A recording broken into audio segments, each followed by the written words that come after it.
고난주간 첫째 날 새벽에 함께 하신 여러분 위에 성령의 임재가 함께 하시기를 간절히 소망합니다. 그리고 가정에서 또 일어나서 함께 또 영상으로 실시간으로 예배하는 여러분 위에도 동일한 은혜가 함께 하시기를 원합니다. 우리는 고난주간 동안 매일매일 예수님과 함께 하루를 시작하게 되었습니다. 그 시작하는 장소가 조금씩은 다릅니다. 시간대도 크게 차이는 나지 않지만 장소가 조금씩 다를 것입니다. 오늘 첫째 날은 6월절 만찬 다락방에서 예수님과 함께 하루를 시작하게 되었습니다. 예수님과 항상 함께 하루를 시작하는 것은 그 어느 것보다도 늘 기쁘고 즐거운 일입니다. 오늘 예수님은 십자가를 지시기 전날 밤 제자들과 함께 마지막 식사를 하기 위해 예루살렘의 한 다락방에 모였습니다. 이 다락방에서 드신 식사를 우리는 최후의 만찬이라고 얘기하고, 교회에서는 이를 지킬 때마다 성만찬, 주의 만찬이라고 이름하며 지키고 있습니다. 우리 장로교회에서는 쯔빙글리의 영향을 많이 받아서 1년에 많게는 4번, 적게는 2번 정도 성만찬을 대합니다. 하지만 타 교단, 어느 교회는, 어떤 교단은 천주교가 아님에도 불구하고 매주일 주님의 떡과 잔을 대하는 교회가 있습니다. 그리고 어떤 교회는 오전에 사람들이 하도 많이 모이니까 한 달에 한 번 오후 예배 시간에 성만찬을 떼는 교회도 볼 수 있었습니다.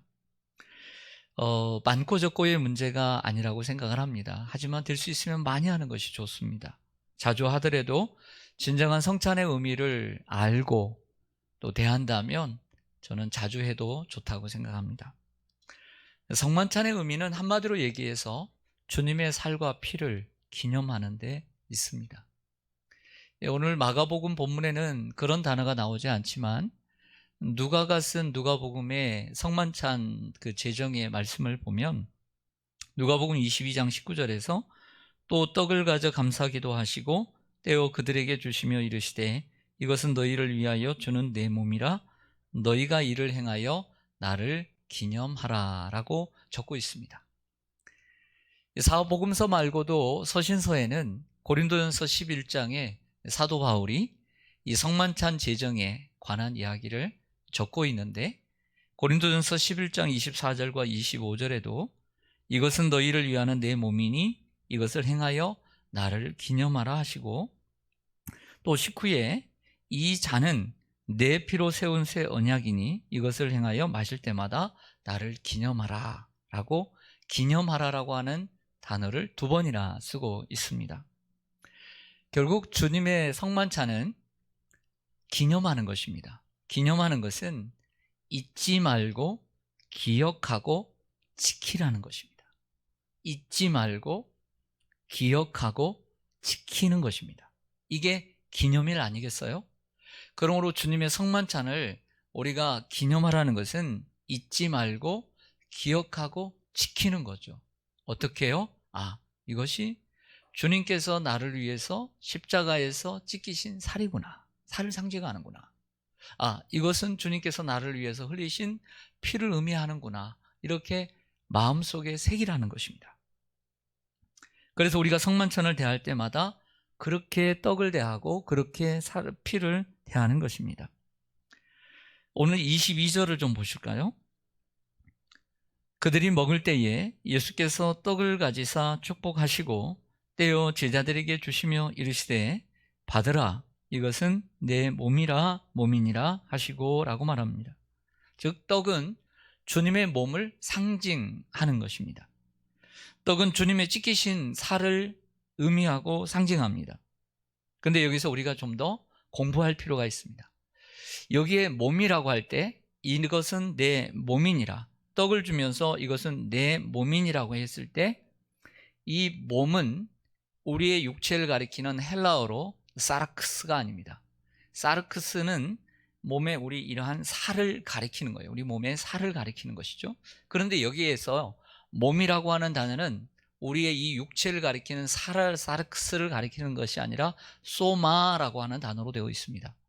이 소마라고 하는 단어는 원래는 아람어에서, 예수님이 일상으로 사용하는 아람어에서 나온 말인데, 이것은 나의 인격이고 나의 몸, 이러한 뜻을 가지고 있습니다. 다른 얘기를 하면 나의 자라는 뜻을 가지고 있는 것입니다. 그러므로 예수님이 단순히 이 떡은 내 살이고 내 몸이다 라는 것이 아니라, 그 의미를 넘어서 사르크스가 아니라 소마라고 하는 말은 내 존재다라고 하는 거예요. 내 삶이라고 하는 거예요. 나의 전부라고 하는 의미를 갖고 있는 거죠. 그러므로 떡을 나눠줄 때 이것은 단순히 내가 너희를 위하여 찢기는 살이니까 기념하라는 의미를 뛰어넘어서 나의 몸에 참여하라는 거예요. 나의 삶에 참여하라는 거예요. 나의 전부에, 내 인생에 참여하라는 의미를 가지고 있다는 것이죠.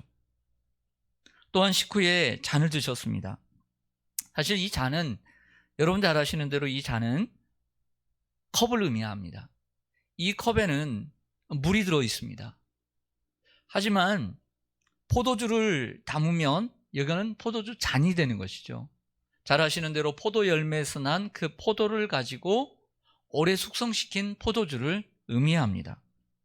하지만 우리가 먹는 것은 알코올 도수가 높은 포도주를 마시지는 않습니다. 저희 가정에서도 가끔씩 저의 몸의 피로를 위해 포도가 많이 날 때 그 포도를 끓여가지고 다른 거 넣지 않고 팔팔 끓여서 그 엑기스만을 모아서 병 하나 정도를 이렇게 모읍니다. 그럼 진하죠. 도수가 있는 건 아닙니다. 알코올이 있는 건 아닙니다. 하지만 그것을 제가 몸이 피로로 할 때마다 조그만한 잔에다가 따라서 제가 마십니다. 여러분들 가정에서도 그걸 할 것입니다. 여기서 이 포도주는 우리를 위해서 십자가에서 흘리신 예수님의 피를 상징합니다. 23절, 24절을 좀 보실까요? 또 잔을 가지사 감사기도 하시고 그들에게 주시니 다 이를 마시매 이르시되 이것은 많은 사람을 위하여 흘리는 나의 피 곧 언약의 피니라. 아멘. 이렇게 말씀하셨죠. 이것은 너희를 위하여, 그리고 많은 사람, 구원받을 사람을 위하여 흘리는 나의 피 곧 언약의 피다. 내가 너희에게 세울 새로운 언약의 피라고 말씀을 하고 있습니다. 그러므로 우리가 잔을 대할 때마다 이것은 예수님의 피를 상징하는구나 라고 생각하고 먹고 마시는 것입니다. 그런데 여기서 잔의 의미는 이중적인 것을 우리는 알고 있습니다. 이 잔은 컵을 의미하는 건 아니죠. 이 잔은 분명히 잔을 의미하는 것이 아니라 이 잔에 담긴 내용물을 의미하는 것입니다. 즉 포도주를 의미하는 것이죠. 그런데 바로 좀 몇 구절만 더 가보면 겟세마네 동산에서 기도하실 때 내 아빠 아버지여 할만하시거든 이 잔을 내게서 옮기시옵소서라고 기도를 해요. 여기에서의 잔은 바로 내일 받을 십자가의 고난을 의미하는 것이죠. 그러므로 이 잔은 이중적인 의미를 갖고 있지요. 하나는 포도주이고 하나는 예수님이 받을 십자가의 고난을 의미하는 것입니다. 성도 여러분, 이 주님의 살과 피를 상징하고 또 기념하는 성만찬 예식을 우리가 너무 자주 하지 못하고 있습니다. 작년과 올해는 더더욱 안타깝습니다. 코로나의 상황이 계속되면서 작년 2월 말 3월 초부터 본격적으로 시작이 되면서 우리는 종려주의를 맞이하면서 하지 못했고 또 후에도 하지 못했고 지금까지도 하지 못하고 있습니다. 그나마 장로교회는 적어도 2번, 많으면 4번 정도까지밖에 못하는데도 그래도 우리는 하나도 하지 못하고 있어서 더더욱 안타까운 시기를 우리는 보내고 있습니다. 하나님께서 우리에게 기회를 주실 때 자주 해야 한다는 마음을 갖고 있습니다. 그런데 우리가 이 성만찬 예식에 대해서 코로나로 인해서 우리가 하지는 못하지만 장로님들과 그런 상의는 했어요. 다른 교회를 보니까 요즘 전문적으로 주님의 살과 피를 따로 만들어 찍어내는 곳이 있어요. 그래서 가정에서 온라인으로 한다는 거예요. 온라인으로. 그렇게 얘기를 해봤어요. 근데 성경적으로 이것이 맞을까라고 하는 그런 생각이 들어서 하지 않기로 했습니다. 그러나 감사한 것은 이 주님의 살과 피가 멀리 있지 않다는 것입니다. 그럼 생각해 보세요. 주님의 몸, 주님의 피 멀리 있지 않습니다. 어디 있을까요? 성경을 보면 예수님은 주님의 교회를 내 몸이라고 하셨어요. 그리고 사도 바울은 이 교회를 가리켜 그리스도의 몸이다라고 얘기를 하고 있다라고 하는 것이죠. 결국 주님께서 세우신 이 교회가 바로 주님의 몸인 것이죠. 우리는 그 몸인 교회를 주님의 몸처럼 섬겨야 한다는 것입니다. 또한 피는 어디에 있습니까? 사도행전에 보면 하나님의 피로 값주고 사신 교회라 했습니다. 즉 예수님이 자신의 피값을 내주셔서 세우신 곳이 바로 교회라는 것이죠. 주님의 몸과 주님의 피가 멀리 있는 것이 아니라 교회에 있는 것입니다. 우리가 주님의 몸과 피를 기념하는, 우리가 실제적으로도 경험하지만 우리가 삶으로도 경험할 수 있는 길은 결국 주님의 몸인 교회를 사랑하는 데 있다는 것이죠. 그러니까 주님의 몸이라고 하는 것은 시온산 교회라고 하는 이 건물의 교회로만으로서의 교회를 의미하기도 하지만 이중적으로 바로 우리의 몸에 지체된 성도들을 아끼고 사랑하고 서로 돌아보고 격려하는 것에 있어서 그것이 바로 주님의 몸을 기념하고 사랑하는 것임을 우리는 알게 됩니다. 두 번째 이야기를 해보려고 합니다. 예수님은 내일 십자가를 지셔야 했고, 그리고 겟세마네 동산에서의 기도를 보면 아직 마음의 정리가 마치 덜 된 것처럼 느껴지기도 합니다. 그리고 제자들에게 어제도 말씀드렸다시피 3명의 절친들에게 말하기를 내 마음이 심히 고민하여 죽게 되었으니 너희는 여기 앉아 있으라, 깨어 있으라고 부탁하는 걸 보면 예수님의 마음이 정말 복잡하고 그리고 마음이 아프고 슬픈 것을 알 수 있습니다. 특히 마가는 이 성만찬 제정에 대한 말씀을 짧게 하고 있죠. 22절부터 25절까지 4절밖에 해주고 있지 않습니다.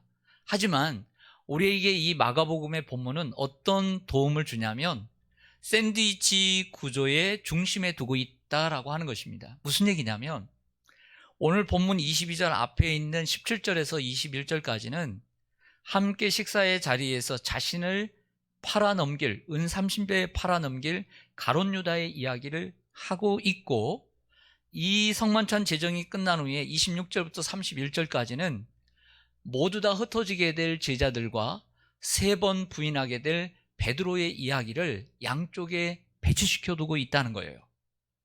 이런 샌드위치 구조 가운데 성만찬의 이야기를 이 가운데 둠으로써 마가는 예수님의 이 상황에 대한 안타까움이 더욱 부각되고 있고 또 부각시켜주고 있다는 것을 알 수 있습니다. 예수님의 마음이 어떠했을까요? 그래도 자신이 가는 길을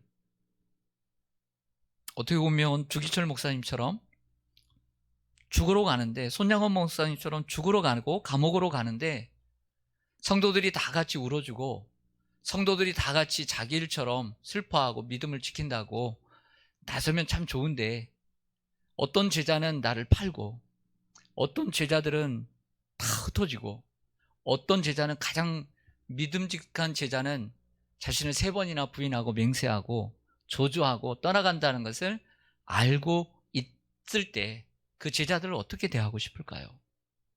그런데 여기서 우리는 예수님에게 배울 수 있습니다. 22절을 다시 한번 보실까요? 그들이 먹을 때에 예수께서 떡을 가지사 따라서 하겠습니다. 축복하시고 떼어 제자들에게 주시며 이르시되 받으라, 이것은 내 몸이니라 라고 말씀합니다. 예수님께서 떡을 떼시면서 2가지 자세와 마음을 갖습니다. 하나는 축복하는 자세를 갖습니다. 사실은 이 축복이 제자들에게 하는 축복인지 하나님께 하는 것인지는 명확하지는 않습니다. 하지만 가룟 유다가 은 30에 자신을 팔 것을 알고 계셨고, 제자들이 뿔뿔이 흩어질 것을 알고 계셨고, 베드로가 자신을 3번이나 부인하고 저주할 것까지 다 알고 계셨으면서도 축복하며 제자들에게 떡을 나눠주시는 주님. 그리고 식후에 그러한 제자들을 향하여 수건을 옆구리에 차시고 팔을 걷으시고 그들을 끝까지 사랑하시며 발을 씻어주시는 주님을 생각하지 않을 수 없다는 것이죠. 만약에 저와 여러분이 그러한 상황 가운데 그러한 사람들과 함께 식사를 나눈다면 정말 진실된 마음으로 축복하며 그 함께의 식사를 나눌 수 있을까요? 이것이 바로 예수님의 위대함입니다. 예수님 우리의 연약함을 아십니다. 우리의 실수도 아시고 우리의 부족함도 너무나 잘 아세요. 우리의 믿음이 보배를 붙지 못하고 반석 같지 못하고 이랬다 저랬다 하는 것도 알아요. 인격이 출중하지도 못하고 말의 언변이 좋지도 못하고 말의 실수가 많은 것도 잘 아세요. 그러나 우리 주님은 받으라, 이것은 내 몸이라. 저는 이 말씀을 묵상하기를 원합니다. 받으라, 내 몸이라. 단순히 이게 내가 너희를 위해서 찢기는 살이 아니라 내 삶에, 내 인격에, 내 존재에 참여하라 는 말씀으로 묵상했으면 합니다. 주님은 우리를 그러한 존재인 것을 알면서도 예수님을 떠나가고 예수님을 팔고 예수님을 부인하고 정말 벌레 같은 죄인인 것을 알면서도 초대하십니다. 받으라, 내 몸이니라. 내게 와서 함께 먹고 마시자 라고 말씀하십니다. 정말 자격이 없지만 주님의 몸에 참여하라는 것입니다. 주님의 인격에 참여하라는 것이고 주님의 존재에 참여하라는 것입니다. 주님의 삶에 참여하라는 것입니다. 그리고 들어와서 함께 살자는 것입니다. 두 번째로 예수님의 떡을 떼는 잔을 떼는 자세를 볼 수 있습니다. 23절 24절 보실까요? 또 잔을 가지사 따라서 하겠습니다. 감사하기도 하시고 그들에게 주시니 다 이를 마시매 이르시되 이것은 많은 사람을 위하여 흘리는 나의 피 곧 언약의 피니라. 우리는 먼저 주님의 살과 피가 무엇인가를 배웠습니다. 그리고 두 번째로는 어떠한 자세와 어떠한 마음으로 오늘 떡과 잔을 떼고 계신가를 같이 묵상합니다. 그 상황에서도 축복하실 줄 아는 주님, 그리고 그 제자들을 포기하지 않고 끝까지 사랑하시고 지금은 연약하지만 언젠가는 반듯하게 설 것을 기대하시며 사랑하시는 주님, 자기를 믿어주는 사람에게 모든 것을 바친다는 말이 있던 것처럼 오늘 감사기도 하시는 주님, 사실 이 상황에서 감사기도 하기가 어렵잖아요. 그러나 예수님은 하나님께 감사의 기도를 드리고 있습니다. 여러분, 여기서 우리가 예수님께 배울 것이 있습니다. 첫 번째 배웠습니다. 그러한 상황 가운데서 우리는 축복해야 된다. 기대하고 포기하지 말고 사랑해야 된다. 두 번째는 예수님이 주님의 길을 걸어가고 십자가의 길을, 고난의 길을 걸어가도 감사로 걸어갔다는 거예요.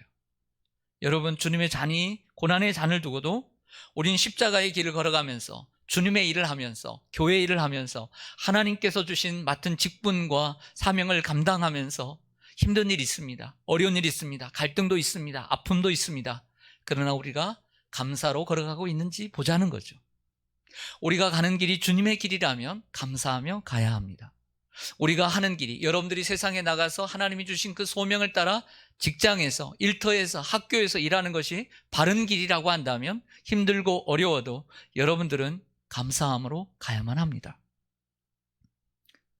사방으로 우겨싸움을 당하여서 쌓이지 않고, 답답한 일을 당하여도 낙심하지 않고, 박해를 받아도 버림받지 않고, 거꾸로 때림을 당하여도 망하지 않는다는 것을 믿고 감사하며 욥처럼 가야 합니다. 다니엘처럼 가야 합니다. 고린도후서 4장 10절에 예수님의 생명이 우리 몸에 나타난다는 말씀이 있습니다. 예수님의 생명이 우리의 몸에 어떻게 나타나느냐? 바울이 이렇게 얘기합니다. 너희의 감사로 말미암아. 예수님의 생명이 우리의 몸에 어떻게 나타나냐? 나중에 죽어서 부활로 나타나지만 그 중간에 한마디를 더 얹습니다. 너희가 범사에 감사함으로 하나님의 은혜가 더하였느니라.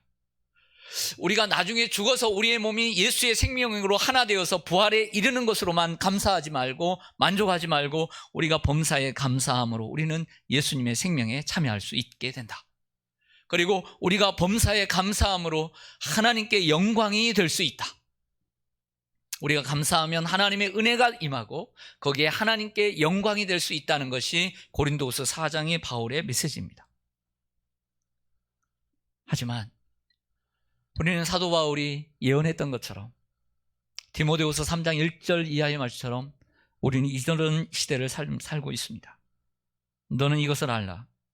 말세에 고통하는 때가 이르러 사람들이 자기를 사랑하며 돈을 사랑하며 자랑하며 교만하며 비방하며 부모를 거역하며 감사하지 아니하며 거룩하지 아니하며 무정하며 원통함을 풀지 아니하며 모함하며 절제하지 못하며 싸나우며 선한 것을 좋아하지 아니하며 더 있는데요. 지금 우리가 살고 있는 이 시대, 그 중에 하나, 감사를 잃어버리는 시대. 우리가 어떻게 예수님을 나타낼 수 있겠습니까? 우리가 큰 것이 아니라 작은 일에, 가정에서 범사에 감사할 때 주님을 나타낼 수 있습니다. 여러분들이 생활하는 저 사회, 직장에서, 학교에서 감사할 때, 모든 것에 감사할 때 여러분들이 주님을 나타내게 될 줄로 믿습니다. 하지만 우리 자신을 돌아볼 때 너무나 부끄럽습니다. 불만족하고 만족스럽지 못하고 불평하고 원망하고 짜증내며 나만을 생각할 때가 얼마나 많은지요. 고난주간 한 주간이라도 그리고 오늘 하루라도 좀 더 그 전에 했던 우리의 어떤 불평과 원망을 내려놓고 감사하며 하루를 보냈으면 좋겠습니다. 작은 일에 감사하고 사소한 일에 감사를 잊지 않고 살아가는 오늘 하루가 되기를 원합니다. 네, 기도하겠습니다.